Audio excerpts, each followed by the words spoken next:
In New York State, employers are required to carry workers' compensation with some exceptions. So sometimes we'll get a call from a client who's involved in an accident where their employer did not have proper workers' compensation coverage if they were required to. There's a New York State fund that will step in and that will provide coverage for you immediately, and then they will seek compensation from your employer for that violation of not carrying the comp. However, there are other exceptions to when you do and do not need workers' compensation in New York State. So for example, if you are the owner of your own business, you don't need to carry workers' compensation for yourself, although because of how inexpensive it is, it's advisable to secure that benefit for yourself. So if you're seriously injured, you have that benefit to keep supporting your family, to pay your medical bills without a copay, and not have to worry about what you're going to do to take care of yourself.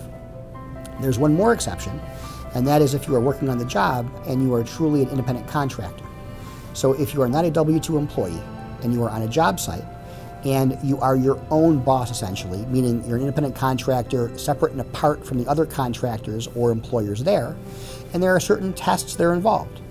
So in New York State, for example, if you have your own tools, if you keep your own hours, if you direct the manner in which your work is done and the time when it's done, then you have sufficient independence to be deemed an independent contractor.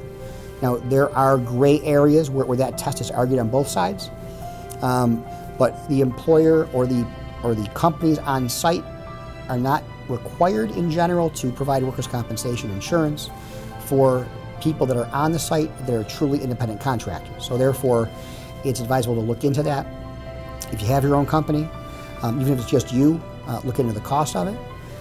But if you're working for a company as a W-2 employee, your employer is also required to post at their job facility the workers' compensation information, the carrier information, and they are to provide that to you immediately upon request upon any accident that occurs while you are in the course of your employment.